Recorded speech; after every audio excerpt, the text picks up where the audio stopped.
नमस्कार friends. BPSC academy YouTube channel में आप लोगों का स्वागत है। आज की वीडियो में हम बात करने वाले friend Bihar SSC CGL mains के लिए सबसे बेस्ट बुक के बारे में। इससे पहले मैं बताऊं फ्रेंड, तो मैंने प्री के लिए एक वीडियो बनाया था जिसमें मैंने जो बुक बताए थे उससे डायरेक्ट टू डायरेक्ट ऑप्शन सहित इस एग्जाम में जो सीजीएल का भी एग्जाम हुआ है उसमें क्वेश्चन प्रिंट किए गए हैं। तो मेरी ये कोशिश रहेगी फ्रेंड, जो आज मैं आपको बुक बताने वाला हूं आपके मेंस एग्जाम में रामबाण साबित होगी। और निश्चित तौर पे आप देखिएगा फ्रेंड, जब इसका एग्जाम समाप्त होगा तो ऑप्शन सहित आपको यहाँ पे क्वेश्चन प्रिंट देखने को मिलेंगे। तो यहाँ पे एक कंप्लीट वीडियो होने वाला है जिसमें हम सिलेबस डिस्कस करेंगे और साथ में ये इंपॉर्टेंट टॉपिक भी डिस्कस करेंगे जहां से सीजीएल में निश्चित तौर पे हमेशा प्रश्न पूछे गए हैं। तो वीडियो थोड़ा सा लंबा होगा, आराम से और समय निकाल करके वीडियो को देखें। अगर आपके पास समय नहीं है तो प्लीज आप इस वीडियो को यहीं से छोड़ सकते हैं। अगर आप बीच में वीडियो को छोड़ेंगे तो ना आपको समझ में आएगा और ना ही इस वीडियो का कोई महत्व रह जाएगा। तो सबसे पहले अगर सिलेबस की बात करें फ्रेंड, तो जैसा कि आपको पता होगा अगला जो आपका पेपर होने वाला है वो आपका मेंस का होने वाला है। और यहाँ पे दो पेपर होते हैं, पेपर वन और पेपर टू। पेपर वन जो होता है फ्रेंड वो आपका क्वालिफाइंग नेचर का होता है और इसमें क्या होता है कि आपको केवल और केवल 30% आपको मार्क्स लाने होते हैं। पेपर वन में मुख्य रूप से आपका जनरल हिंदी से प्रश्न पूछे जाते हैं जिसके लिए आपके 100 मार्क्स के आपके क्वेश्चन होते हैं और यहाँ पे आपको 120 मिनट दिया जाता है। इसके अलावा अगर बात करें फ्रेंड, तो अगला जो पेपर होता है वो पेपर टू होता है जिसमें सामान्य अध्ययन से प्रश्न पूछे जाते हैं और इसमें 150 प्रश्न होता है। एक प्रश्न होता है वो 4 नंबर का होता है। कुल टोटल अगर मार्क्स देखें तो 600 नंबर का होता है और इसमें सेम समय दिया जाता है प्री के इक्विवेलेंट ही। 2 घंटे 15 मिनट का आपका समय दिया जाता है और यही वो पेपर है फ्रेंड जिससे आपका मेरिट बनता है। तो सबसे पहले अगर हम बात करें पेपर वन की, तो पेपर वन में जैसा कि मैंने आपको बताया था कि यहाँ पे जनरल हिंदी पूछा जाता है और जनरल हिंदी में यहाँ पे अगर क्वेश्चन के लेवल की बात करें तो जैसा कि आप बिहार पुलिस एसएससी जीडी उस लेवल से आपको यहाँ पे थोड़ा सा हिंदी है वो स्टैंडर्ड पूछा जाता है। जनरली इस पेपर में कोई फेल नहीं होता है, फिर भी कई बार ऐसा होता है फ्रेंड कि एकदम हिंदी पे अगर आप ध्यान नहीं देते हैं तो आपको इस पेपर में आप फेल भी हो सकता है। अगर आप इस पेपर में फेल हो जाते हैं तो आपका जो पेपर टू में अगर आप कितना भी स्कोर करते हैं तो वो आपका पेपर चेक नहीं हो जाता है। तो इसलिए पेपर वन आपके लिए इंपॉर्टेंट रोल निभाता है। अगर इसके हम इंपॉर्टेंट टॉपिक्स की बात करें तो यहाँ पे मुख्य रूप से जो पूछे जाते हैं वो पूछे जाते हैं आपका तत्सम तद्भव जो शब्द होते हैं उस टॉपिक से आपके प्रश्न पूछे जाएंगे। संधि समास मुहावरा प्रत्यय उपसर्ग कल छंद और कारक से जो प्रश्न होते हैं वो यहाँ से आपको मुख्य रूप से प्रश्न देखने को मिलेंगे। अगर यहाँ पे बुक की बात करें फ्रेंड, तो बुक यहाँ पे आप दो बुक को फॉलो कर सकते हैं। पहला तो स्पीडी है और दूसरा लूसेंट है। ये आप देख सकते हैं, ये आपकी स्पीडी की बुक हो गई। इस बुक की जो सबसे मेन खासियत है वो यह है कि 30 से 40 पेज का ये बुक है और बहुत ही पतली और डायरेक्ट टू डायरेक्ट आप देखेंगे कि यहाँ से प्रश्न देखने को मिलते हैं। तो इस बुक को आपको फॉलो करना है। अगर आप डेली बेसिस पे आधा घंटा से 1 घंटा भी अगर आप इस पे समय देते हैं तो आप आराम से इस बुक को कवर कर सकते हैं। साथ में आपको इस लूसेंट की बुक को जरूर से जरूर फॉलो करना है। इसमें आपको पूरा लूसेंट नहीं पढ़ना है फ्रेंड, यहाँ पे आपको ध्यान देना है हर एक चैप्टर के लास्ट में आपको एक ऑब्जेक्टिव दिया हुआ रहता है, तो केवल और केवल आपको लूसेंट से ऑब्जेक्टिव करना है। बाकी जो आपका सब्जेक्टिव है और सब्जेक्टिव ऑब्जेक्टिव दोनों को दोनों आपको यहाँ से स्पीडी से आपको कर लेना है। साथ में ध्यान रखिएगा फ्रेंड, इस पेपर को आप हल्के में नहीं लीजिएगा। बहुत बार ऐसा होता है कि बहुत सारे स्टूडेंट जीएस पेपर टू में बहुत अच्छा स्कोर कर लेते हैं और पेपर वन वो फेल कर जाते हैं। तो ध्यान रखिए, अगर आप डेली का 30 से 40 मिनट अगर आप देते हैं तो इस पेपर में आराम से बहुत अच्छा स्कोर कर सकते हैं। तो ये पेपर वन हो गई। अगर पेपर टू की बात करें तो पेपर टू सामान्य अध्ययन का आता है जिसमें 3 खंड होते हैं, खंड का, खंड ख और खंड ग। खंड का में जनरली प्री के अनुसार ही आपका मैथ्स और साइंस होता है। जो आपको अप्रोक्स अगर देखा जाए तो साइंस आपका 25 और 25 आपके मैथ्स होते हैं, 30-20 का भी ये रेशियो हो सकता है। खंड दो में आपका 50 नंबर का रीजनिंग पूछा जाता है और खंड तीन में आपका जीके के सभी सब्जेक्ट से प्रश्न पूछे जाते हैं जिसमें आपका history, polity, geography, current affair, Bihar special और पड़ोसी देशों के इतिहास से आपके प्रश्न देखने को मिलेंगे। तो सबसे पहले अगर खंड का की बात करें तो खंड का में जो मुख्य रूप से प्रश्न पूछे जाते हैं वो मैथ्स और साइंस से प्रश्न पूछे जाते हैं। यहाँ पे अगर आप इंपोर्टेंट टॉपिक की बात करें तो मैथ्स में इंपोर्टेंट टॉपिक काम और समय यहाँ पे एक इंपोर्टेंट टॉपिक हो जाता है। अगर आप बिहार एसएससी का पेपर दिए होंगे 23, 24 या 5 मार्च का, या इससे पहले जो सीजल का एग्जाम हुआ था वहां पे काम और समय से हमेशा आप देखते होंगे फ्रेंड एक से दो क्वेश्चन आपको देखने को मिलेंगे ही, और ये निश्चित तौर पे आपको मेंस में भी देखने को मिलेंगे। उसके साथ ही अगर बात करें फ्रेंड, तो भाग भागफल भाजक से आपको यहाँ पे प्रश्न देखने को मिलेंगे। इस संख्या को इतना भाग देते हैं तो इसका भागफल क्या प्राप्त होता है, उस टाइप के जो आपके क्वेश्चन होते हैं वो आपको यहाँ पे देखने को मिलेंगे। समांतर श्रेणी, गुणोत्तर श्रेणी से आपको यहाँ पे प्रश्न देखने को मिल सकते हैं। नल टंकी से आप श्योर रहिए, आपके पेपर में एक से दो क्वेश्चन आने ही आने वाला है। तो नल टंकी और काम समय और भाग भागफल को आप मोस्ट इंपोर्टेंट टॉपिक में रखिए। इसके साथ ही एलसीएम एचसीएफ से आप देखते होंगे हमेशा प्रश्न पूछता रहता है, तो ये भी इंपोर्टेंट टॉपिक हो जाता है। एज से आप मान के चलिए फ्रेंड 100% एक से दो क्वेश्चन आपका आने ही वाला है, तो एज को आपको बहुत अच्छे से कंप्लीट करना है। सरलीकरण 100% आपके पेपर में देखने को मिलेगा। उसके साथ ही परसेंटेज आपका हमेशा आपका रहता है। इसके साथ ही एक स्पीड एंड टाइम को आप लोग ऐड कर लीजिएगा, वहां से भी आपको प्रश्न देखने को मिलेंगे। तो ये कुछ मैथ्स के इंपॉर्टेंट टॉपिक थे जहां से निश्चित तौर पे आपको प्रश्न देखने को मिलेंगे। और एसएससी की अगर बात कर रहे हैं तो यहाँ पे जो प्री का आपने एग्जाम दिया है, as it is same level का आपका यहाँ पे मैथ्स देखने को मिलेगा। यहाँ पे प्री और मेंस में मैथ्स में कोई खास डिफरेंस नहीं होता है। बहुत सारे लोगों को लगता है मैथ बहुत टफ आ जाता है, तो ऐसा बात नहीं है। मैथ एक स्कोरिंग एरिया मेंस के लिए भी होने वाला है। उसके साथ ही अगर साइंस की बात करें तो साइंस के लिए जो वीवीआई टॉपिक हो जाता है वो हो जाता है, जैसा कि मैंने आपको बताया था, आपको 9th 10th का एनसीईआरटी को आपको फॉलो करना है। बहुत सारे स्टूडेंट जो होते होंगे वो एनसीईआरटी जनरली कोई नहीं फॉलो करता है, लेकिन मैं आपको बताना चाहूंगा फ्रेंड, अगर आपने देखा होगा 23 तारीख के फर्स्ट शिफ्ट में क्वेश्चन पूछा गया था, बेंजीन में कितने बॉन्ड होते हैं, बेंडिंग में कितने बॉन्ड होते हैं, तो ये जो प्रश्न था उसमें 7 आंसर था। और ये ऑप्शन सहित मैं आपको बताना चाहूंगा आपकी एनसीईआरटी के बुक में प्रिंट है। और हर एक शिफ्ट की मैं बात कर रहा हूं, 25 में से कम ऑप्शन सहित मैं बताना चाहूंगा 5 से 6 क्वेश्चन होता है हर एक चैप्टर में एनसीईआरटी के लास्ट में। उसमें से 2 से 3 क्वेश्चन आपको डायरेक्ट टू डायरेक्ट ऑप्शन सहित प्रिंट मिलेंगे। तो फुल्ली इस बार एनसीईआरटी के पैटर्न को फॉलो किया गया है। हालांकि पिछले बार एनसीईआरटी को उतना ज्यादा नहीं फॉलो किया गया था, लेकिन पिछले बार के बिहार एसएससी के इंटर स्तरीय एग्जाम से पूरी तरह से जो एग्जाम है साइंस वाली वो एनसीईआरटी को मूव कर गई है। तो एनसीईआरटी को नजरअंदाज नहीं कीजिए। मैंने प्री के समय भी बताया था कि एनसीईआरटी को आपको फॉलो करना है। एनसीईआरटी से direct to direct conceptual question पूछे जा रहे हैं, तो एनसीईआरटी को आपको फॉलो करना है। इसके साथ ही बहुत सारे ऐसे स्टूडेंट होते होंगे जिनको एनसीईआरटी समझ में नहीं आता है, क्योंकि एनसीईआरटी का लैंग्वेज बहुत ही स्टैंडर्ड है, तो उनके लिए भारती भवन एक बेस्ट ऑप्शन हो सकता है। भारती भवन में सारे कॉन्सेप्ट भी आपको मिल जाएंगे और यहाँ पे थोड़ा सा आसान लैंग्वेज में आपको दिया हुआ रहता है। तो अगर आप एनसीईआरटी नहीं पढ़ना चाहते हैं तो आप भारती भवन के साथ भी जा सकते हैं। इसके साथ ही फ्रेंड आपको ऑब्जेक्टिव के तौर पे पढ़ना बहुत ही जरूरी है। एनसीईआरटी में कई बार ऐसा होता है कि हम कॉन्सेप्ट को पढ़ते हैं लेकिन वहां से ऑब्जेक्टिव क्वेश्चन थोड़ा सा ढूंढना मुश्किल हो जाता है। तो ऑब्जेक्टिव के रूप में आप चाहे तो स्पीडी को भी फॉलो कर सकते हैं, क्योंकि अभी से पर्याप्त समय है फ्रेंड। तो मैं आपको बोलूंगा कि स्पीडी से आपके पास बेस्ट ऑप्शन है कि आप घटना चक्र का साइंस जरूर फॉलो करें। घटना चक्र का साइंस में सबसे जो मेन बेनिफिट ये है कि यहाँ पे हर एक क्वेश्चन के नीचे आपको बहुत ही विस्तार में एक्सप्लेन किया हुआ रहता है। इससे क्या होगा फ्रेंड कि आप जब भी किसी क्वेश्चन को पढ़ते हैं तो उससे रिलेटेड जितने भी आपके कॉन्सेप्ट हो जाएंगे वो आपको क्लियर हो जाएंगे। तो दो चीज को आपको फॉलो करना है। पहला तो आपको 9th 10th का आपको एनसीईआरटी अगर आप फॉलो कर सकते हैं तो फॉलो कीजिए। अगर आप नहीं फॉलो कर सकते हैं तो कम से कम इसके लास्ट में जो ऑब्जेक्टिव दिए हुए रहते हैं उसको आपको कंप्लीट कर लेना है। साथ में आपको घटना चक्र को जरूर से जरूर फॉलो करना है।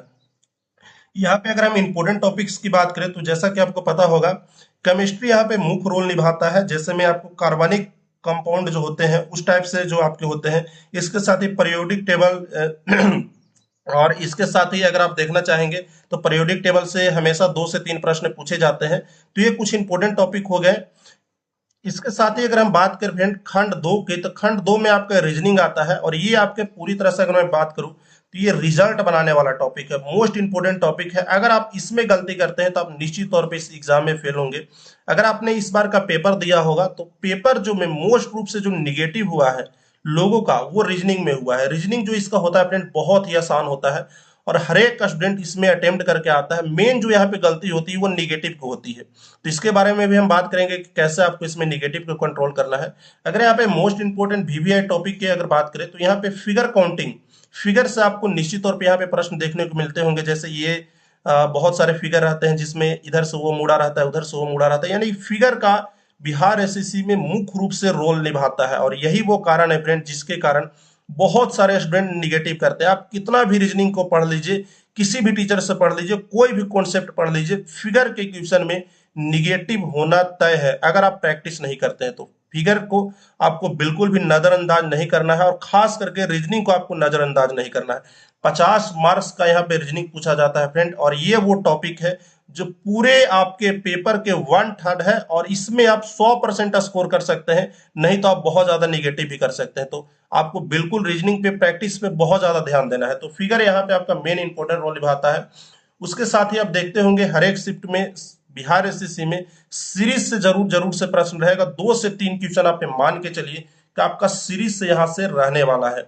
उसके साथ ही जल प्रतिबिंब, दर्पण प्रतिबिंब आपका 100% यहाँ पे रहने वाला है, और इसकी संख्या कम से कम आप मान के चलिए 3 से 4 आपको जल और दर्पण प्रतिबिंब से आपके क्वेश्चन देखने को मिलेंगे। आप समझ सकते हैं, अगर आप पूरे जीके को पढ़ के जाते हैं तो ये फिक्स नहीं होता है कि वहां से प्रश्न आएगा या नहीं आएगा, लेकिन अगर छोटे से टॉपिक को जैसे सीरीज को पढ़ के जा रहे हैं, जल दर्पण प्रतिबिंब को पढ़ के जा रहे हैं, तो 2 से 3 नंबर आपका फिक्स हो जाता है। यही एक चेंजिंग होता है फ्रेंड जीके और रीजनिंग मैथ्स के पेपर में, ये आपका रिजल्ट बनाने वाला पेपर होता है। उसके साथ ही अगर बात करें तो ब्लड रिलेशन से आपको बहुत ही अच्छे खासे प्रश्न देखने को मिल जाएंगे। कोडिंग डिकोडिंग से आपको निश्चित तौर पे अच्छे प्रश्न देखने को मिलेंगे। फिगर काउंटिंग यहाँ पे इंपॉर्टेंट रोल निभाता है, और हर एक शिफ्ट में 2 से 3 क्वेश्चन आपको यहाँ से देखने को मिल जाएंगे, तो इसको आप लोग जरूर से जरूर ध्यान रखिएगा। और फिगर काउंटिंग में बहुत सारे ट्रिक्स भी आते हैं, तो उसको भी आप लोग थोड़ा सा ध्यान रखिएगा। जैसे इस पर अगर आपने पेपर को देखा होगा तो मेनली जो लोगों का निगेटिव हुआ है वो फिगर काउंटिंग में ही हुआ है। डायरेक्शन से आपको यहाँ पे प्रश्न पूछे जाते हैं, और डाइस यानी कि पासा से आपको प्रश्न पूछे जाते हैं। अगर हम बुक की बारे में बात करें फ्रेंड, तो यहाँ पे आप किसी भी पब्लिकेशन की बुक को फॉलो कर सकते हैं, कोई भी मार्केट में जो बुक आती है उसको फॉलो कर सकते हैं। यहाँ पे मैं बात करूँ तो आप किरण पब्लिकेशन की भी बुक आती है, उसको भी आप लोग फॉलो कर सकते हैं। यहाँ पे आपका बुक इंपॉर्टेंट रोल नहीं निभाएगा, यहाँ पे आपका प्रैक्टिस बहुत ज्यादा इंपॉर्टेंट रोल निभाएगा, क्योंकि ये सारे जो आप टॉपिक देख रहे हैं, जो मोस्ट इंपॉर्टेंट टॉपिक है, ये सारे टॉपिक निगेटिव करवाने वाले टॉपिक हैं। तो यहाँ पे आप प्रैक्टिस के लिए टेस्ट सीरीज जरूर लगाइएगा। टेस्ट सीरीज के लिए अगर बात करें फ्रेंड, तो मैंने लिंक दे देता हूं नीचे, यहाँ पे आप जाकर के टेस्ट सीरीज लगाते हैं, वहां पे आपको AYYDSR कोड लगाना है, इससे आपको डिस्काउंट भी मिल जाएगा, और आप जाकर के नीचे सारे डिटेल्स को चेक कर सकते हैं। चाहे आप कोई भी ऑफलाइन बुक को भी आप ट्राई कर सकते हैं, अभी मार्केट में बुक अवेलेबल नहीं है, जैसे भी बुक अवेलेबल हो जाएगा आप ऑफलाइन ट्राई कर लीजिए, अभी आप ऑनलाइन टेस्ट सीरीज लगा सकते हैं।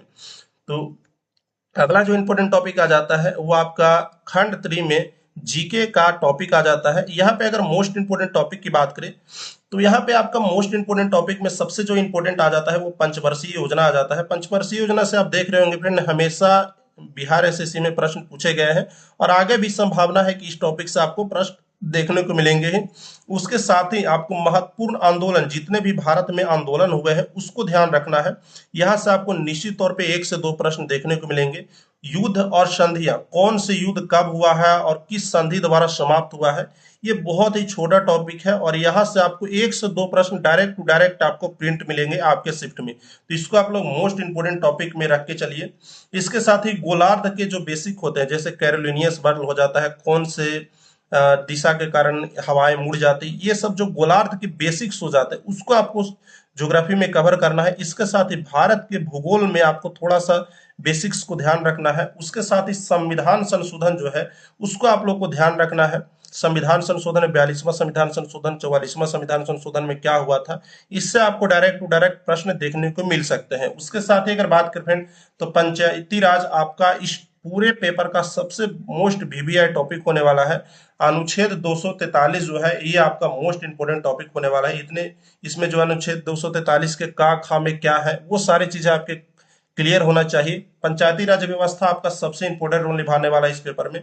उसके साथ ही बिहार के पंचायती राज से जुड़े हुए जो चीजें हैं उस पर आपको ध्यान रखना है, जैसे मुखिया किसको अपना त्याग पत्र देता है, चुनाव विधि क्या है, पंचायती राज व्यवस्था बिहार में किस प्रकार से काम करती है, उस पर आप लोग को विशेष ध्यान देने वाला चाहिए। इसके साथ ही इकोनॉमिक्स के बेसिक्स पे आपको विशेष रूप से ध्यान देना चाहिए। इकोनॉमिक्स में बहुत ज्यादा आपको पढ़ने की जरूरत नहीं है, यहाँ पे जो प्रश्न आते हैं वो बेसिक्स से आते हैं, जैसे गरीबी क्या है, कितने प्रकार के गरीबी होते हैं, repo rate, reverse repo rate, जो लूसेंट के आपके स्टार्टिंग में ही देखने को मिल जाएंगे कुछ पन्नों में, वो बेसिक्स होते हैं, उसको आप लोग कवर कर लीजिएगा इकोनॉमिक्स के। यहाँ पे अगर हम बात करें फ्रेंड तो जो मुख्य रूप से आपके इस पूरे पेपर में रोल निभाने वाला है वो निभाने वाला है पॉलिटी। आपको पॉलिटी को एकदम से इग्नोर नहीं करना है। पॉलिटी आपका बहुत अच्छा रोल निभाता है बिहार एसएससी की पेपर में, और बहुत ही अच्छे लेवल के पॉलिटी आते हैं। इसके साथ ही जो अगला आपका इंपॉर्टेंट रोल निभाने वाला है वो हिस्ट्री निभाने वाला है। साथ में यहाँ पे आप ऐड कर लीजिएगा करेंट अफेयर आपका छूट गया है मेरे इस टॉपिक में, तो करेंट अफेयर के लिए आप लोग स्पीडी को फॉलो कर सकते हैं। और साथ में आप एडुटेरियस ओनली फॉर ऑब्जेक्टिव कर लीजिए, लास्ट में जो एडुटेरियस ऑब्जेक्टिव दिया हुआ रहता है उसको आप लोग कर लीजिए। बाकी आप स्पीडी से आप करेंट अफेयर को कर सकते हैं। हालांकि करेंट अफेयर का मेंस में बहुत ही कम महत्व होता है, 1 से 2 नंबर ही पूछे जाते हैं, तो आप इसके लिए हल्का फुल्का भी अगर आप केवल और केवल स्पीडी भी फॉलो करते हैं तो आपका काम हो जाएगा। तो यहाँ पे अगर बुक के बारे में बात करें फ्रेंड, तो आपको बुक में एक स्पीडी को जरूर फॉलो करना है। स्पीडी में डेली बेसिस पे आप स्पीडी से 1 से 2 पेज आपको कवर करना है फ्रेंड। आप देख रहे होंगे इस पेपर की जो सबसे मेन खासियत होती है बिहार एसएससी की, वो ये होती है कि इसमें निगेटिव बहुत ज्यादा होता है, और जो आपकी स्पीडी है वो आपको निगेटिव से बचाती है। बहुत बार ऐसा होता है फ्रेंड कि हम ऑप्शन में जाकर के गलत कर देते हैं, और जानते हुए क्वेश्चन को भी हम लोग कई बार गलत कर देते हैं। तो स्पीडी वहां पे आपको निगेटिव में बचाती है, इसलिए स्पीडी को आपको बिल्कुल भी नजरअंदाज नहीं करना है। और साथ में स्पीडी आपकी जो तैयारी होती है उसको एक रिवीजन करने पे भी मदद करती है।